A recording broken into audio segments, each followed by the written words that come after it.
In the wake of the re-election of U.S. President Barack Obama, there seems to be a kind of hysteria that's passing through the right wing right now. Now, in the wake of his re-election, a woman in Gilbert, Arizona ran over her husband because he didn't vote. And thus, as a result, according to reports, she blamed him for the re-election of Obama. Now, I mean, this blaming people who don't vote is not a new phenomenon. The same thing happened throughout the entire presidency of George W. Bush. When he won both times, liberals blamed people who didn't vote for not voting, and thus they handed the election to George Bush. So this is not unique to the right wing in any way. This is not unique to conservatives. It's just what's unique is the way it's becoming made manifest in running somebody over. The woman claims that she was not intending to hurt her husband, but she did chase him around a parking lot in a car, eventually running him over. It's not so much that she's mad that he didn't vote, but how that anger towards him not voting became manifest. Another a man, Henry Hamilton, 64 years old, wrote on his will, "Fuck Obama," and then took a lot of pills to kill himself. Now, he was the owner of a failing business, and he felt that it was Obama that was causing all of this to happen. Thus, his re-election was, I guess, an indicator that more painful years were ahead for him in this business. Now, he didn't exactly detail why that he felt that it was Barack Obama's fault that things were bad. However, it is interesting to note that he was the owner of Tropical Tan in Florida, where the sun's always shining, and his business was going under. Apparently, he felt it was Barack Obama's fault that it happened. He had just updated his will to leave whatever it was to whoever, wrote "fuck Obama" on it, and then committed suicide. Think about the mentality that would be in someone like this. What kind of mentality would be that somebody would rather die than live in a country where Barack Obama was going to be president for 4 more years? Death is preferable to that, to them, and somebody not voting is worth running them down with a car? This is manifesting itself in some kind of low-level hysteria, which we may expect to actually get worse in the coming months as the right wing begins to realize how serious this is, how much they're going to start reacting to the fact that they lost the election. Now, in addition to this, and a greater sign of hysteria, almost half of all of the states in the U.S. are threatening to leave. Almost half of them have put up enough signatures to get it heard for the state to secede from the United States.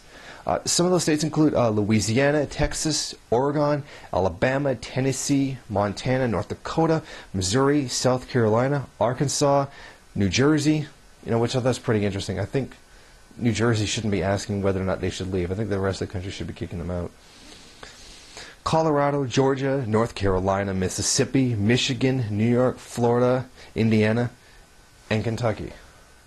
That's a lot of states who have now gotten enough signatures to secede from the United States merely because Barack Obama was democratically re-elected as president. However democratic you believe the elections might be. Now, one of the people who spoke up in Louisiana about why he wanted to separate from the rest of the United States, a man by the pseudonym Michael E. of Slidell, Louisiana, said that he felt the U.S. government does not represent the best interests of the people, but represents corporate interests, fascism. I'm going to have to agree with him. On one of those rare occasions, I am going to have to agree with a statement like this. That is the function of the U.S. government. It does serve profits far greater than it does serve the needs of people. Because, after all, this is capitalism. That's the whole point of this entire system, is not to serve people's needs. It's not to serve what it is that human life requires. This is about maintaining profits. That's how this system works. That's what it is. And then as a result, the social relations that spring from the productive relations that demand profit also correspond to maintaining profit. Thus, the government does the job of maintaining profits for those who have them. This shouldn't be a surprise. This is the way the system works. This is capitalism. I mean, it's true that this is wrong, and the person obviously has a problem with this and doesn't understand the source of why this is happening, but at least he understands that there is something wrong with it. And that's a problem with a lot of the people who feel this way. They don't recognize where this is coming from. They recognize it's a problem, but they won't correctly identify the source of it. Thus they resort to things like just separating or running people down with cars. Although running people down with cars tends to be more a symptom of frustration than misunderstanding. But it's actions like dividing up the country, leaving, that definitely demonstrates that they don't understand the true source of where this is coming from. In fact, the Texas petition to separate from the United States reads as follows. 1. The U.S. continues to suffer economic difficulty stemming from the federal government's neglect to reform domestic and foreign spending.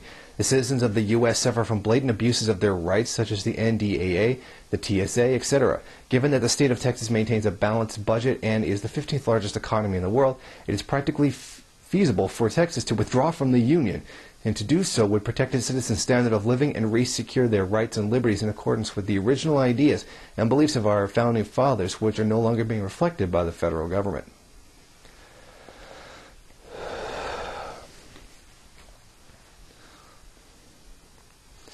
One, there is some truth to this and a lot of untruth. Is it true that the federal government is not reforming spending? Absolutely. The U.S. government wastes untold amount of money on things that are absolutely not necessary, or at least spending them on the right things in the wrong way. For one thing, war.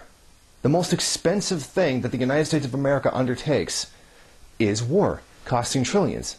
Yet this is the last thing any politician ever talks about cutting, except for Ron Paul. But Ron Paul's never going to get elected, so it doesn't really matter. But the politicians, the people who are in power, the people who do get into power, never speak of doing that. Because they know the foundation by which the United States stands on rests on that same force. That same military power is what gives the United States its the position in the world that it has. Another example of bad spending is, well, healthcare. The private healthcare in the United States is astronomically high. In fact, it's one of the most cost-inefficient medical systems, the most cost-inefficient medical system in the entire world. Private healthcare costs more money per citizen than universal healthcare does. Now here's a chart to adequately demonstrate that.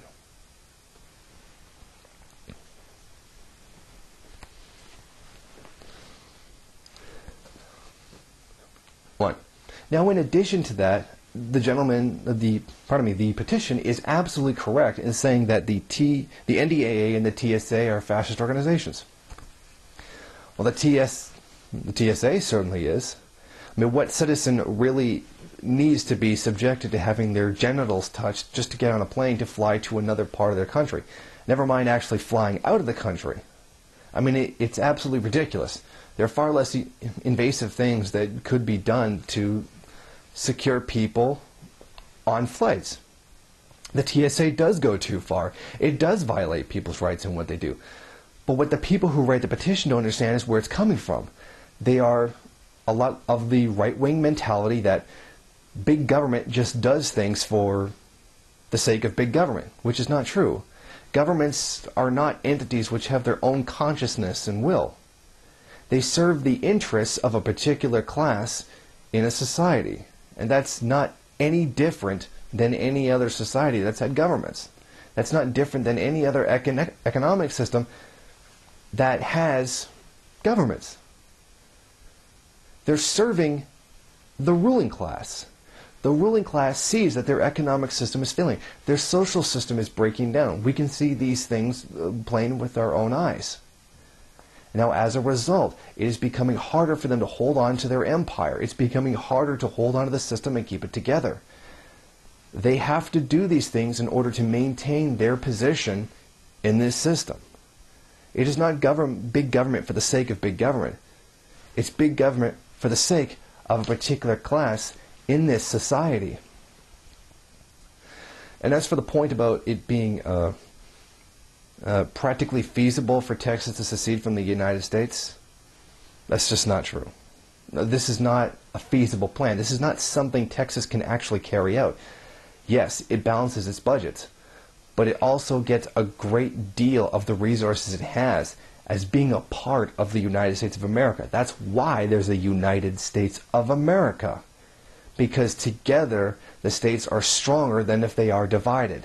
Economically, they're almost completely inferior. I mean, yes, Texas is the 15th largest economy in the world, but it only has that because it's part of the United States and has all the advantages of being a part of the United States. A federal program. Federal programs which pay for a lot of the things that they do have. Being a part of the United States government means you have U.S. military power behind you, which has built the empire that the United States sits on today. The access to cheap resources that keep profits up are a result of U.S. military actions, things that they won't have if they secede from the United States.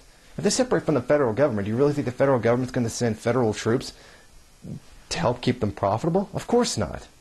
They're going to let them economically crash until their citizens are crawling and begging to come back to the United States. The mass slaughters of Iraq and Afghanistan had everything to do with finding cheaper resources.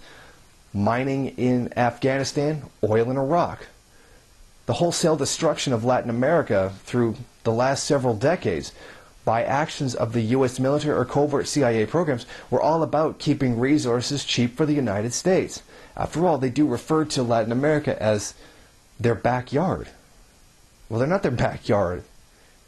It's a whole other part of the continent that belongs to different people. Popular movements are crushed frequently because of the United States or United States funding and CIA operations to maintain that privileged position that the United States has.